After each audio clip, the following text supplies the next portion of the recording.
Hi guys! ഇന്ന് ഞാൻ വന്നിരിക്കുന്നത് കിടുക്കാച്ച റിസൾട്ട് തരുന്ന ഒരു സ്കിൻ വൈറ്റനിങ് ഹെർബൽ ക്രീമിൻ്റെ റെമഡി ആയിട്ടാണ് കേട്ടോ. അപ്പോൾ ഈ ഒരു ക്രീം ഇതാണ് ഞാനിപ്പോൾ ഉണ്ടാക്കി വെച്ചിരിക്കുന്ന ഒരു ക്രീം. അപ്പോൾ നിങ്ങൾ ഈ കാണുന്ന കളർ നമ്മൾ ആർട്ടിഫിഷ്യലായിട്ട് ഒന്നും തന്നെ ചേർത്തതല്ല, ആ ഒരു ഇൻഗ്രീഡിയൻസിൻ്റെ ആ ഒരു കളറാണ് കേട്ടോ കാണിക്കുന്നത്. അത്രയും സൂപ്പർ റിസൾട്ടായിരിക്കും നമുക്ക് തരാം. നമ്മുടെ സ്കിന്നിനെ വൈറ്റൻ ചെയ്യുക മാത്രമല്ല, നമ്മുടെ സ്കിന്നിൽ ഉണ്ടാവുന്ന പാടും ചുളിവും കാര്യങ്ങളെല്ലാം റിമൂവ് ആക്കിയിട്ട് നമ്മുടെ സ്കിന്ന് നല്ല ക്ലിയർ ആൻഡ് ഗ്ലോയിങ് ആയിട്ട് വെച്ച് തരും കേട്ടോ. അപ്പോൾ ഈ ഒരു സൂപ്പർ റെമഡി എങ്ങനെ ചെയ്തെടുത്തു എന്ന് നമുക്ക് നോക്കാം. അപ്പോൾ അതിന് വേണ്ടിയിട്ട് നമുക്കിവിടെ ആദ്യമായിട്ട് വേണ്ടത് പപ്പായയാണ്.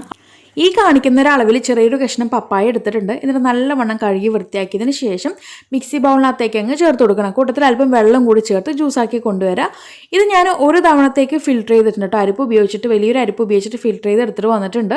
നമ്മൾ ഇനിയും ഇതങ്ങ് ഫിൽറ്റർ ചെയ്യാനുണ്ട്. അപ്പോൾ അതിൻ്റെ പേരിൽ ഒരു തവണ മാത്രം അങ്ങ് ഫിൽറ്റർ ചെയ്തിട്ട് ആ ഒരു ജ്യൂസ് മാത്രമായിട്ട് കൊണ്ടുവരാം കേട്ടോ. എന്നിട്ട് നമ്മളിത് വേറൊരു ബൗളിനകത്തേക്ക് അങ്ങ് മാറ്റി കൊടുക്കുകയാണ്. നമ്മളിത് തിളപ്പിച്ചെടുക്കണം. അപ്പോൾ അതുകൊണ്ട് വേറൊരു പാത്രത്തിലേക്ക് അങ്ങ് ഒഴിച്ചു കൊടുക്കുകയാണ്. അപ്പോൾ ഒരു തവണ ഫിൽറ്റർ ചെയ്തുകൊണ്ടാണ് ഇത്ര കട്ടിയായിട്ട് നമുക്ക് ആ ഒരു ജ്യൂസ് കാണുന്നത്. ഇനി നമ്മളിതിനകത്തേക്ക് മഞ്ചിഷ്ട ചേർക്കാൻ പോവുകയാണ്. റോ ആയിട്ടുള്ള ഒരു മഞ്ചിഷ്ട, ആ ഒരു വേര് നമ്മൾ ആ ഒരു സംഭവം ഇതിനകത്തേക്ക് ചേർത്ത് കൊടുക്കാൻ പോവുകയാണ്. ഇനിയിപ്പോൾ ഇതുപോലത്തെ മഞ്ചിഷ്ട നിങ്ങളുടെ കയ്യിൽ ഇല്ലയെന്നുണ്ടെങ്കിൽ ഇത് അങ്ങാടിക്കടയിൽ നിന്ന് മേടിക്കാൻ കിട്ടും കേട്ടോ.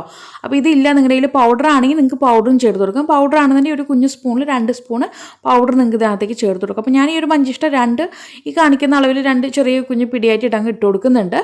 അത്രമാത്രം മതിയാകും. ഇനി ഇവയെല്ലാം കൂടി നന്നായിട്ട് അങ്ങ് മിക്സ് ആക്കിയിട്ട് നമുക്ക് റെസ്റ്റ് ചെയ്യാനായിട്ട് വേണമെങ്കിൽ സമയം കൊടുക്കാം കേട്ടോ. ഒരു 1-2 മണിക്കൂർ നേരത്തേക്ക് അങ്ങ് അടച്ച് വയ്ക്കുക. അപ്പോൾ ഞാനിവിടെ വീഡിയോ എടുക്കുന്നതുകൊണ്ട് ഞാൻ അത്രയും നേരം സമയമൊന്നും കൊടുക്കുന്നില്ല, പെട്ടെന്ന് അങ്ങ് വീഡിയോ ആയിട്ട് അങ്ങ് ചെയ്യാൻ കേട്ടോ. അപ്പോൾ നിങ്ങൾക്ക് വേണമെന്നുണ്ടെങ്കിൽ സമയം കൊടുക്കാം. എന്നതിന് ശേഷം 2 മണിക്കൂർ കഴിഞ്ഞ് വന്നതിന് ശേഷം നമ്മൾ ഇതിനകത്തേക്ക് കുറച്ചുകൂടി വെള്ളം ചേർത്ത് കൊടുക്കുന്നുണ്ട് കേട്ടോ. ആ വെള്ളം നമ്മളിപ്പോൾ ഏകദേശം ഒരു 2-2.5 ഗ്ലാസോളം വെള്ളം ഇതിനകത്ത് ഉണ്ടാവും. പപ്പയുടെ ജ്യൂസും നമ്മൾ ചേർത്ത് കൊടുക്കുന്ന വെള്ളം എല്ലാം പാടെ നമുക്ക് ടോട്ടൽ 2-2.5 ഗ്ലാസോളം ഈ ഒരു വെള്ളം ഉണ്ടാവും. നമ്മൾ ഈ ഒരു വെള്ളത്തിന് ഇനി ഗ്യാസ് ഓൺ ചെയ്തിട്ടങ്ങ് തിളപ്പിച്ചങ്ങ് വറ്റിച്ചെടുക്കണം കേട്ടോ. നമുക്കൊരു ഇച്ചിരി ഒരു 1/2 ഗ്ലാസ് കിട്ടുന്ന പോലെ അത്രമാത്രം മതിയാകും. 1/2 ഗ്ലാസ്സിന് താഴെ ആയാലും കുഴപ്പമില്ല, അത്രമാത്രം മതിയാകും കേട്ടോ. അത്രയും നമ്മൾ നന്നായി വറ്റിച്ചിട്ട് ആ ഒരു ലിക്വിഡ്, നമുക്ക് ആ ഒരു തിക്കായിട്ടുള്ള ആ ഒരു ലിക്വിഡാണ് നമുക്ക് വേണ്ടത്. ഓക്കെ, ആ ഒരു എക്സ്ട്രാക്റ്റാണ് നമുക്ക് വേണ്ടത്. അപ്പോൾ ഞാനിതുപോലെ ഗ്യാസ് അങ്ങ് ഓൺ ചെയ്തിട്ട് നന്നായിട്ട് അങ്ങ് തിളപ്പിക്കുകയാണ്. അപ്പോൾ ആദ്യം തിളപ്പിക്കുന്ന സമയത്ത് നമുക്ക് ഹൈ ഫ്ലെയിമിലിട്ട് അങ്ങ് തിളപ്പിക്കാം കേട്ടോ. എന്നതിന് ശേഷം നമുക്കിതങ്ങ് മീഡിയം ഫ്ലെയിമിലിട്ട് വേണം ഇതങ്ങ് തിളപ്പിക്കാനായിട്ട്. ഹൈ ഫ്ലെയിമിൽ അങ്ങ് ഒരുപാട് നേരം അങ്ങോട്ട് വെക്കുകയാണെങ്കിൽ നമ്മുടെ ഈ ഒരു പപ്പായ അങ്ങ് അടുക്കി പിടിച്ച് കരിഞ്ഞു പോകാനുള്ള ചാൻസ് ഉണ്ട്. അപ്പോൾ അതിന് പേരിൽ നമ്മൾ ആദ്യം നന്നായിട്ട് അങ്ങ് ഫുൾ ഫ്ലെയിമിൽ അങ്ങ് വെക്കുക. നല്ല തിളച്ച് വന്നതിന് ശേഷം നമുക്കിതങ്ങ് ലോ ഫ്ലെയിമല്ല മീഡിയം ഫ്ലെയിമിലോട്ടേക്ക് അങ്ങ് ആക്കാം. എന്നിട്ട് നന്നായിട്ട് ആ ഒരു വെള്ളം തിളപ്പിച്ച് വറ്റിച്ചെടുക്കണം. ഓക്കെ, അപ്പോൾ ഈ രീതിക്ക് ഞാൻ നന്നായിട്ട് തിളപ്പിച്ച് വറ്റിച്ചെടുത്തിട്ട് നമുക്ക് കാണിക്കാം ഇത് എങ്ങനെയുണ്ട് എന്നുള്ളത്. അപ്പോൾ ഗൈസ്, നമ്മുടെ ആ ഒരു കൂട്ട് നല്ലവണ്ണം തിളച്ച് വറ്റിച്ചെടുത്തിട്ട് വന്നിട്ടുണ്ട്. എന്നിട്ട് ആ ഒരു ചൂടോട് കൂടിയിട്ട് തന്നെയാണ് കേട്ടോ ഞാൻ ഈ ഒരു സ്റ്റീലിൻ്റെ അരിപ്പിയിൽ അങ്ങ് ഫിൽറ്റർ ചെയ്തെടുക്കുന്നത്. അപ്പോൾ ശ്രദ്ധിച്ച് വേണം ചെയ്യാനായിട്ട്. അപ്പോൾ നിങ്ങൾ പ്ലാസ്റ്റിക്കിൻ്റെ ആണെന്നുണ്ടെങ്കിൽ ചൂട് അല്പം പോയ ശേഷം വേണം ഇതങ്ങ് ഫിൽറ്റർ ചെയ്യാനായിട്ട്. അപ്പോൾ ഞാൻ ആ ഒരു ചൂടോട് കൂടിയിട്ട് തന്നെയാണ് ആ ഒരു കൂട്ടിനെ അങ്ങ് ഫിൽറ്റർ ചെയ്തെടുക്കുന്നത് കേട്ടോ. ഇത് നന്നായിട്ട് അതിൻ്റെ എക്സ്ട്രാക്ട് നമുക്ക് അതൊന്ന് പിഴിഞ്ഞെടുക്കാം. ഇതുപോലെ ആ ഒരു സ്പാച്ചുല ഉണ്ടെങ്കിൽ നമുക്കത് വെച്ചിട്ട് നന്നായിട്ട് അങ്ങ് പ്രസ് ചെയ്ത് കൊടുക്കുകയാണെന്നുണ്ടെങ്കിൽ ആ ഒരു കംപ്ലീറ്റ് എക്സ്ട്രാക്ട് നമുക്ക് ഇതിനകത്തേക്ക് കിട്ടും.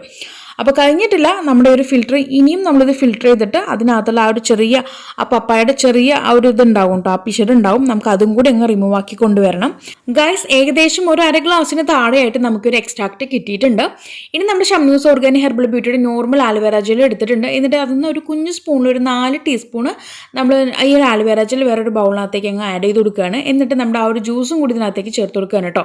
അപ്പോൾ ഞാൻ എന്നും പറയുന്ന പോലെ തന്നെ നമുക്കിത് ക്രീം ടൈപ്പായിട്ട് വേണമെന്നുണ്ടെങ്കിൽ നമ്മൾ അല്പം കൂടുതലായിട്ട് തന്നെ നമ്മുടെ ആ ഒരു ആലുവേര ജെല്ല് ചേർത്ത് കൊടുക്കേണ്ടി വരും.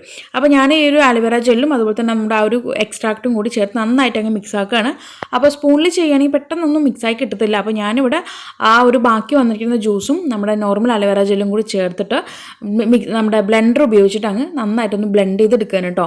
ബ്ലെൻഡ് ചെയ്തെടുക്കുമ്പോൾ നമുക്ക് പെട്ടെന്ന് തന്നെ അങ്ങോട്ട് ആയിക്കിട്ടും. കയ്യിൽ ചെയ്യുന്നതിനേക്കാളും പെട്ടെന്ന് തന്നെ നമുക്ക് ബ്ലെൻഡറിൽ ഉപയോഗിക്കുകയാണെങ്കിൽ നമുക്ക് പെട്ടെന്ന് അങ്ങ് ആയിക്കിട്ടും.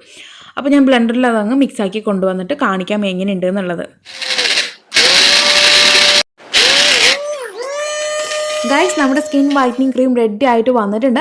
ഇനി ഇതിനകത്തേക്ക് നമുക്ക് സ്മെല്ല് വേണമെന്നുണ്ടെങ്കിൽ മാത്രം എസൻഷ്യൽ ഓയിലോ അല്ലെങ്കിൽ ഫ്രാഗ്രൻസ് ഓയിലോ ചേർത്ത് കൊടുക്കുക കേട്ടോ. ഒരു 2-3 ഡ്രോപ്സ് അത്രമാത്രം മതി, ഓപ്ഷനിലാണ് കേട്ടോ. ഇനി ഡ്രൈ സ്കിന്നുകാരാണ് ഇത് തയ്യാറാക്കി എടുക്കുന്നു എന്നുണ്ടെങ്കിൽ നിങ്ങൾക്ക് ഇതിനകത്തേക്ക് നിങ്ങളുടെ ഫേസിന് സൂട്ടായിട്ടുള്ള ഒരു ഓയിൽ ഉപയോഗിക്കാം. ഒരു 1/4 ടീസ്പൂൺ ഉപയോഗിക്കാം.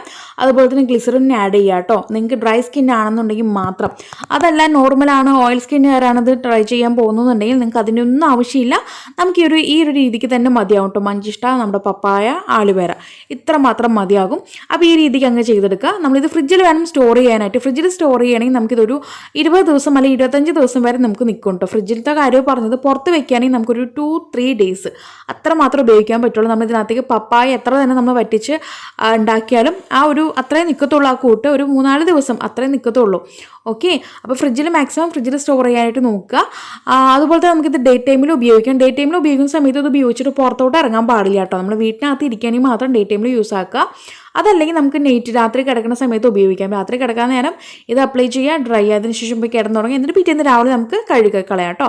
അപ്പോൾ കഴുകുന്ന സമയത്ത് എങ്ങനെയായാലും കുഴപ്പമില്ല, നമുക്ക് ഫേസ് വാഷോ അല്ലെങ്കിൽ കടലപ്പൊടിയോ സോപ്പൊക്കെ ഉപയോഗിച്ചിട്ട് നമുക്ക് ഫേസ് വാഷ് ചെയ്തിട്ട് വരാവുന്നതാണ്. അപ്പോൾ ഗൈസ് തീർച്ചയായിട്ടും എല്ലാവരും ഇന്ന് തന്നെ ട്രൈ ചെയ്ത് നോക്കുക. ട്രൈ ചെയ്ത് നോക്കിയിട്ട് നിങ്ങൾക്കുണ്ടായിട്ടുള്ള മാറ്റം താഴെ കമൻറ്റ് ബോക്സിൽ ആഡ് ചെയ്യാൻ മറക്കരുത്. അപ്പോൾ ഇനി ഒരു പുതിയ വെറൈറ്റി വീഡിയോ ആയി വരുന്നവരേക്കും tata bye bye from Shamna.